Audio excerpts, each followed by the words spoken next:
Hello, everyone. Thank you so much for joining me for WLBT Plus. My name is Kara Shirley. I'm your digital news desk host, and it is Tuesday, the 14th of January. I- We're already halfway through January. Time goes by way too fast, way too fast. Whoever said the older you get, the faster it goes, is 100% true. But it is a beautiful day outside. We have lots of sunshine, some nice temperatures, and we're going to continue that through the week. We'll give you a brief look at your forecast in just a little bit. If you're watching on our website, WLBT.com, or our mobile app, we appreciate you tuning in for sure. And if you are on any of our social streams, Facebook, YouTube, Twitch, anywhere else, thank you for tuning in there too. Don't forget that you can always join in the conversation. You can leave questions or put questions out there, leave comments, thoughts, say hello, whatever you want to say. We ask you be nice, but it is a free country. So, I mean, you can say what you want to say. Just try and be nice about it. If you are tuning in on any of our social streams, thank you. And let me know where you're watching from. Are you from here in the Jackson area? Are you in one of our bedroom communities outside of Jackson or even farther away? We had someone watching from Chicago yesterday, a very cold 18 degrees up there in Chicago. Thankfully, we are not looking at those temperatures here this week. But we will tell you more about the forecast and what we're looking at coming ahead in just a little bit. Also at 2:30 today, our First Alert weather team will be here to give you a in-depth look at the forecast. So before we get into the news today, a lot of stories to update you on. We're going to hit on a lot of different things real quick. But first, let's take a look outside. We're going to look over Flowwood right now over the golf course there. And it's a great day to go golfing. Especially when you're looking at all the people on the golf cart. Let's see. I mean, golf course. We got some over here. We've got some people over here golfing. Anyway, it looks beautiful out there. Beautiful day. Make sure you get outside and enjoy it and soak up some of that vitamin D while you can. For one, this is off topic of news, really. I'm kind of hoping that they do away with this whole daylight savings time this year. I hope that actually happens because I do not like it getting dark early. That could just be me. I believe probably more people feel that way, but I'm ready for it to be daylight longer. We've had our cold weather. Winter has come to play. Now it's time for spring and summer to come back. But I digress. Anyway, I appreciate all of you for tuning in here. Let's go ahead and jump into the news today. We have a drunk driver that was involved in a crash on North State Street has been identified. So we are actually continuing to learn about the woman who we told you about yesterday, who she crashed into a business in Jackson. Well, police have identified her as, I'm sorry, let me get this pulled up for you guys. She has been identified as 45-year-old Erica Evans. She was arrested and charged with the DUI after her car veered off of North State Street early Sunday morning. It ended up striking a business there. Officers say she crashed into a building that was owned by Genesis and Light Center, which caused significant damage. We told you about the damage yesterday. You can go to our website and check out that story and see the pictures from it, see the video from it, and hear from the owners of that business as far as the damage that was done there. Now, where you go over to Hinds County or Hinds Community College, where staff and faculty there are mourning the death of a basketball coach who was killed in a crash. It was actually their assistant basketball coach. 26-year-old Brooke Walker passed away on Sunday. Her car ran off of I-55 and flipped. It happened in Madison County between the Canton and North Canton exit. She was the assistant basketball coach there at Hinds. So, at Hinds Community College. So visitation is scheduled for 5 to 8 tomorrow evening. That's going to be held at the Chancellor Funeral Home in Florence. And then again on Thursday morning at 10 at Lakeshore Church in Byram. Her funeral will follow at noon on a Thursday. And our thoughts and our prayers go all out to her family, to her, the students there, the faculty that worked with her, and the athletes that worked with her.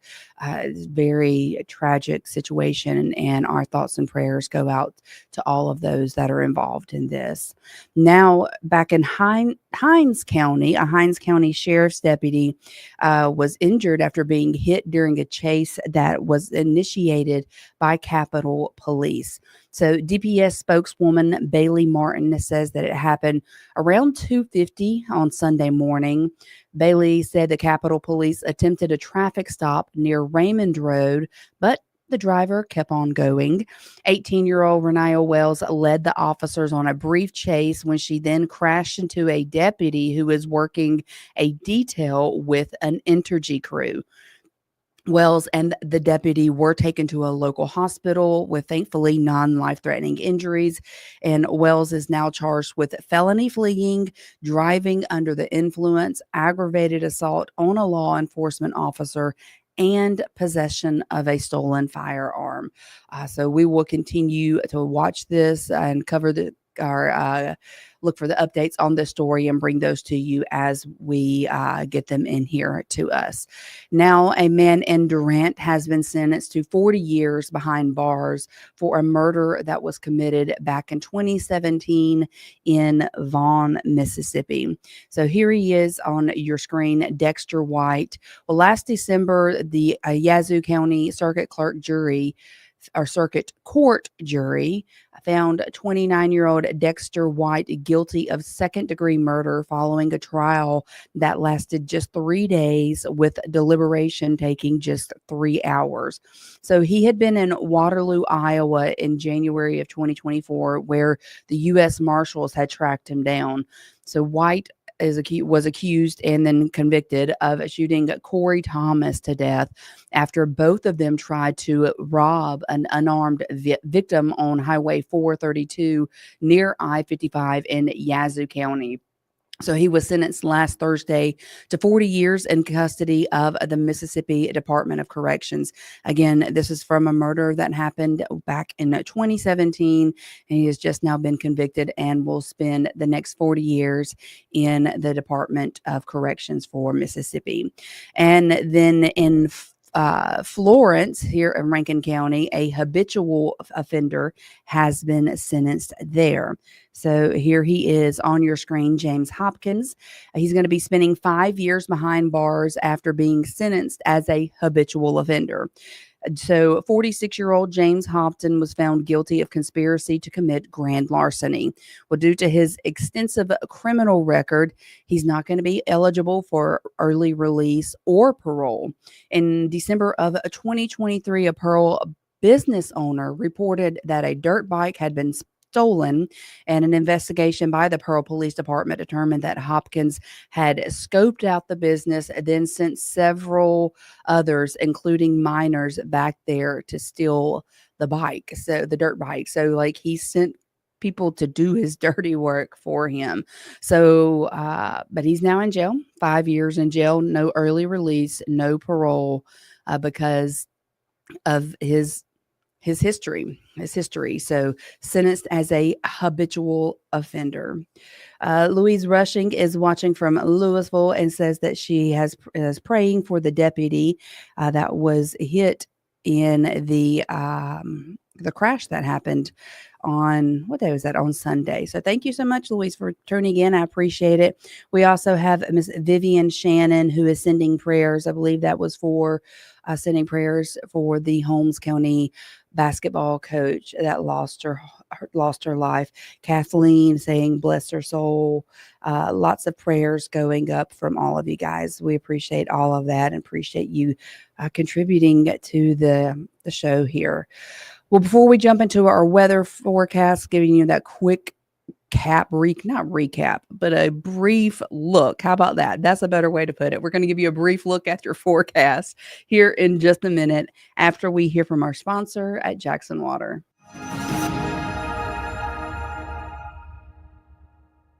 At Jackson Water, we are in the game and locked in on our goals. Every day, our dedicated teams are hard at work, ensuring that clean, reliable water flows to every home and business in Jackson. We are not just fixing pipes. We're investing in a brighter, more resilient future for our city. Jackson Water. Water for all the time. And again, thanks to Jackson Water for sponsoring WLBT Plus, making it possible for us to bring you this show every day at 1, plus other things that we do have in the works for you guys. So you don't want to miss a second of the digital news desk, the digital side of WLBT, because we're definitely going to be bringing you more here in the very near future.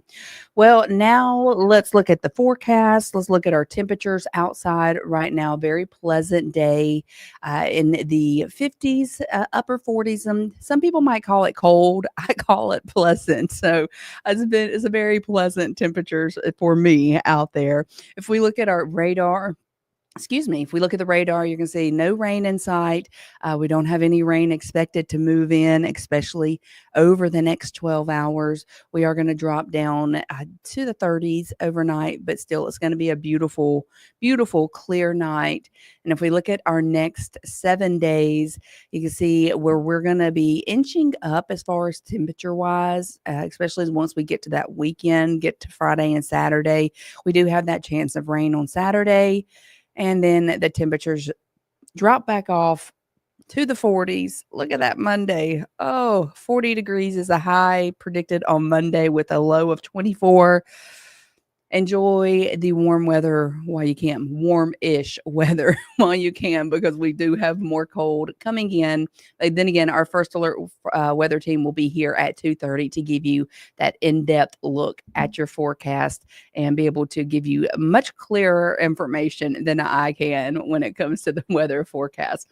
But it's nice right now. At least it is, in my opinion. It's nice temperatures, nice, lots of sunshine, which I love.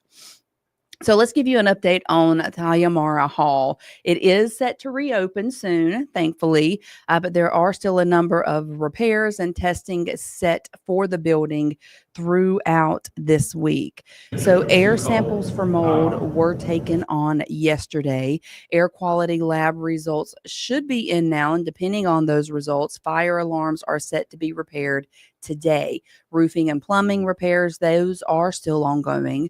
Plumbing has been a problem inside the performing arts venue for months before it was closed. And of course, we know it was closed because of the air quality, because of mold in the airs, and had to be remediated. But city officials have so far spent over $1 million on all of the renovations, but they're hoping that it'll be worth it come Friday, this Friday, when the building is set to reopen. Mayor Chalkway Antar Lumumba says that it is still the expectation. Opening it on Friday is still currently the expectation. That is the understanding that I still have outside of, we have reports coming, right? So outside of any unforeseen or unimagined challenges that may exist with those, that is my understanding. Unfortunately, so the state's fire marshal's office also found 22 fire code violations back in September after the office received complaints of life safety issues inside. They are set to do a walkthrough of the building this week, so we will see. Hopefully, fingers crossed, hopefully it does open. And then also yesterday, the mayor gave a briefing on a new effort underway to develop the property that is across the street from the Jackson Convention Center. So he says, turn that down for you. So he says the goal of the Pulse at Ferris Street, which is what they're hoping to develop, is to bring more people to the roughly 8 acres of land in the downtown area. The property is at the corner of East Pascagoula and South Ferris Streets. It would be reimagined as a green space in the first phase of a 3-phase project. To be clear, this has been an area that we've tried to develop for some time. This has been through several administrations, more than 30 years we've been trying to do this.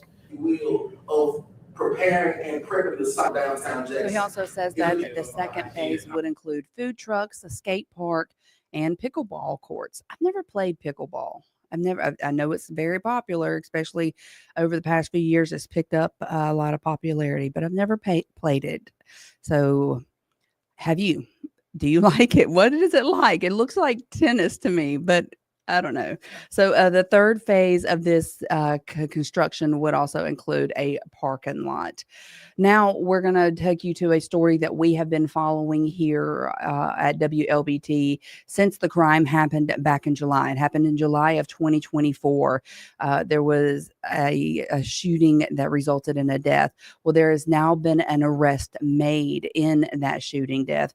So 41-year-old Kristen Moore has been arrested and charged with murder. Capitol Police responded to a Bellevue Place near Fortification Street last July, and they found 65-year-old Charles McCardle inside of a vehicle with fatal injuries from an apparent gunshot wound. So Moore was arrested near the scene, and now she is awaiting trial. And we will continue to follow up and cover that and bring you follow-ups on other stories that we bring you throughout our time here, because we look back, we research, we ask, we get updates. We do actually put in the effort to do that. So when we get those updates into you, we will definitely pass it along to you. Some good news here for the Jackson teachers here at the Jackson Public Schools, the Junior League of Jackson and the Community Foundation of Mississippi. Well, they're giving more than $100,000 to teachers here in the Jackson Public School District.